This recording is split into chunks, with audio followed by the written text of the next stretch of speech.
والمرسلين وعلى آله وأصحابه أجمعين. أعوذ بالله من الشيطان الرجيم.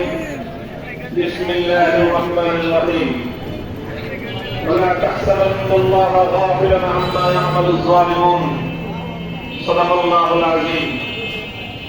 বাংলাদেশ খেলাফত মজলিস গোপালগঞ্জ জেলা শাখা কর্তৃক আয়োজিত আজকের এই গণসমাবেশে উপস্থিত সংগ্রামী সভাপতি, উপস্থিত বাংলাদেশ খেলাফত মজলিসের কেন্দ্রীয় মহাসচিব সহ অন্যান্য নেতৃবৃন্দ, গোপালগঞ্জ জেলা শাখার নেতৃবৃন্দ, অন্যান্য জেলা এবং থানা থেকে সমবেত আমার প্রাণপ্রিয় বাংলাদেশ খেলাফত মজলিস ও সহযোগী সংগঠন সমূহের দায়িত্বশীল নেতৃবৃন্দ, মঞ্চে উপবিষ্ট আছেন গোপালগঞ্জ জেলার শীর্ষ ওলামায়ে কেরাম, সর্বস্তরের গোপালগঞ্জ জেলাবাসী। আমি এই জনপদ তথা শত শত বর্ষের এই কখনো পূর্ববঙ্গ, কখনো পূর্ব পাকিস্তান, কখনো বাংলাদেশ নামক এই জনপদের হাজার বছরের শ্রেষ্ঠ সন্তান মুজাহিদে আজম আল্লামা শামসুল হক ফরিদপুরী রহমতুল্লাহ আলাইহির স্মৃতিধন্য এই মাটিতে দাঁড়িয়ে সর্বপ্রথম মহান আল্লাহ পাক রব্বুল আলামিনের দরবারে শুকরগুজারি আদায় করছি, যিনি এই গোপালগঞ্জের মাটি এবং মানুষকে আল্লামা শামসুল হক ফরিদপুরী রহমতুল্লাহ আলাইহির বিপ্লবী আদর্শের ভিত্তিতে আল কোরআন এবং ইসলামী সমাজ গড়বার লক্ষ্যে একটি দীপ্ত কাফেলা হিসেবে বাংলাদেশ খেলাফত মজলিসকে আজ এই পর্যায়ে উন্নীত করেছেন। আমরা আজ স্বপ্ন দেখতে পারি ইনশাআল্লাহ আগামীর গোপালগঞ্জ হবে ইসলামের গোপালগঞ্জ, আগামীর গোপালগঞ্জ হবে আল্লামা শামসুল হক ফরিদপুরীর আদর্শ প্রতিষ্ঠার গোপালগঞ্জ। আগামীর গোপালগঞ্জ হবে এই জমিন থেকে সমস্ত জাহিলিয়াত, সকল বর্বরতা, অন্যায়, জুলুম এবং ফ্যাসিবাদের বিরুদ্ধে রুখে দাঁড়াবার এক নতুন গোপালগঞ্জ। সংগ্রামী সাথী ও বন্ধুগণ, আমি আজ ওই সকল বীর শহীদদেরকে স্মরণ করছি। পিলখানা, শাপলা চত্বর, 2024-এর জুলাই বিপ্লবে যে সকল শহীদের রক্তের উপর দাঁড়িয়ে আজ বাংলাদেশের মানুষ স্বাধীনভাবে বসবাস করার সুযোগ পাচ্ছে, বাংলাদেশের মানুষের কাঁধের উপর চেপে বসা ফ্যাসিবাদী শক্তি উৎখাত হয়েছে এবং বাংলার মানুষ আগামী দিনে ইনসাফ ভিত্তিক একটি সমাজ গড়বার স্বপ্ন দেখছে। সংগ্রামী সাথী ও বন্ধুগণ, আমরা অত্যন্ত দ্ব্যর্থহীন ভাষায় বলতে চাই, এদেশের মানুষ অনেক সংগ্রাম করেছে, অনেক লড়াই করেছে, অনেক আধিপত্যবাদের বিরুদ্ধে লড়াইয়ের মধ্য দিয়ে আজ বাংলাদেশকে পর্যায়ে এসে উপনীত হতে হয়েছে। আমরা লড়াই করেছি 19 শতকের গোড়ার দিকে, 20 শতাব্দীর গোড়ার দিকে কলকাতার দাদাবাবুদের আধিপত্যবাদের বিরুদ্ধে লড়াই করে কলকাতার আধিপত্যকে খর্ব করে ঢাকার উত্থান ঘটিয়ে এই পূর্ববঙ্গের জনপদে মুসলিম জাতিসত্তা গঠন করবার জন্য আমাদের পূর্বপুরুষরা লড়াই করেছেন।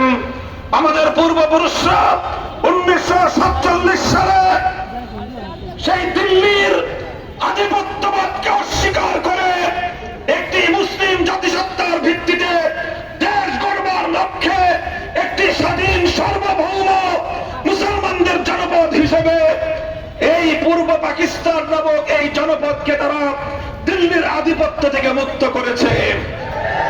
আমরা স্মরণ করছি 1971-এর মহান মুক্তিযুদ্ধে লাখো মানুষের জীবন, রক্ত এবং আত্মদানের বিনিময়ে বাংলার মানুষ পিন্ডির আধিপত্যবাদ থেকে মুক্ত হয়ে মুক্ত এবং স্বাধীন বাংলাদেশ গড়ে তুলেছিল।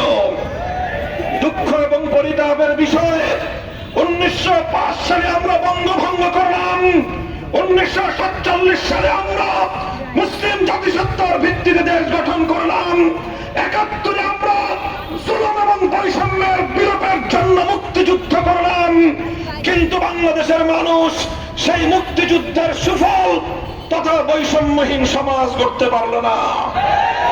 বরং আমাদের পার্শ্ববর্তী একটি রাষ্ট্র অব্যাহতভাবে আমাদের দেশের আভ্যন্তরীণ বিষয়ে হস্তক্ষেপের মধ্য দিয়ে 1972 সালে বাংলাদেশের মুক্তিযুদ্ধের ফসলকে ছিনতাই করে বাংলাদেশের মানুষের ইচ্ছা এবং অভিপ্রায়ের বিরুদ্ধে 72-এর মুক্তিযুদ্ধ বিরোধী সাম্প্রদায়িক বাংলাদেশের একটি ভারতীয় আধিপত্যবাদের সংবিধান তৈরি করার মধ্য দিয়ে বাংলাদেশের মানুষের মুক্তিযুদ্ধের চেতনাকে হত্যা করেছে। তাই 2024 সালে যখন এদেশের ছাত্র জনতা অধিকার আদায়ের জন্য মাঠে নেমেছিল, 4 কোটি ছাত্র জনতার বৈষম্য বিরোধী সে আন্দোলনে এদেশের ইসলামপন্থী এদেশের আলেম সমাজ বুকের রক্ত দিয়ে স্বাগত জানিয়েছে। আমরা বলতে চাই, এভাবেই এদেশের ইসলাম প্রিয় জনতা প্রতিটি আধিপত্যবাদ বিরোধী লড়াইয়ে দেশের মানুষের অধিকার আদায়ের প্রতিটি সংগ্রামে রক্ত দিয়েছে, জীবন দিয়েছে, কিন্তু কাঙ্ক্ষিত ইসলামের সোনার বাংলাদেশ আজ পর্যন্ত আমরা করতে পারিনি। তাই আজ আমরা বলতে চাই, যেভাবে আমাদের 47-এর অধিকার হরণ করা হয়েছে, স্বপ্ন পূরণ হয় নাই, 71-এর মুক্তিযুদ্ধের অর্জনকে ছিনতাই করা হয়েছে, স্বপ্ন পূরণ হয় নাই, 24-এর গণঅভ্যুত্থানের ফসল করেনি আমাদেরকে মাঠ থেকে ফিরতে হবে। সংগ্রামী সাথী ও বন্ধুগণ, 24 জুলাই বিপ্লবের চেতনার ভিত্তিতে আজ এই গোপালগঞ্জের এই মুক্ত মঞ্চে এই মঞ্চে দাঁড়িয়ে আমি স্পষ্ট ভাষায় বলতে চাই, 72-এর ভারতীয় আধিপত্যবাদী বন্দোবস্ত আগামীর বাংলাদেশ চলতে পারে না। ভারতীয় সংবিধানের মূলনীতির ভিত্তিতে প্রণীত 71-এর মুক্তিযুদ্ধের চেতনা পরিপন্থী 72-এর সংবিধান বাংলার মাটিতে চলতে দেওয়া হবে না। আগামীর বাংলাদেশ গড়ে উঠবার জন্য 2024-এর জুলাই বিপ্লবের সনদকে রাষ্ট্রীয়ভাবে স্বীকৃতি প্রদান করে আইনি ভিত্তি প্রদান করে 2024 সালের ফেব্রুয়ারির জাতীয় নির্বাচন হতে হবে। সংগ্রামী সাথী ও বন্ধুগণ, জুলাই বিপ্লবের ছাত্র জনতা এদেশের শাহাদাত বরণকারী আবাল বৃদ্ধ সহস্রাধিক প্রাণের অযুত প্রাণের রক্তের বিনিময়ে দ্বিতীয় স্বাধীনতার যে স্বাদ বাংলার মানুষ উপভোগ করতে শুরু করেছে, এটাকে পূর্ণাঙ্গতা পর্যন্ত পৌঁছে দেওয়াই আমাদের আগামী দিনের সংগ্রাম। আমি আপনাদেরকে উদাত্ত আহ্বান জানাচ্ছি, বাংলাদেশে ফ্যাসিবাদ উৎখাত হয়েছে, নতুন কোন ফ্যাসিবাদ বাংলার মাটিতে আর শেকড় কেড়ে বসতে দেওয়া হবে না ইনশাআল্লাহ। এদেশের মানুষ অনেকবার প্রতারিত হয়েছে, এদেশের মানুষের মুক্তির সংগ্রামের প্রতিবারের বিজয়কে ছিনতাই করা হয়েছে। এবারের বিজয়ের অর্জন যে কোনো অপশক্তি ছিনতাই করতে আসবে, ঐক্যবদ্ধভাবে তাদের বিরুদ্ধে রুখে দাঁড়াতে হবে।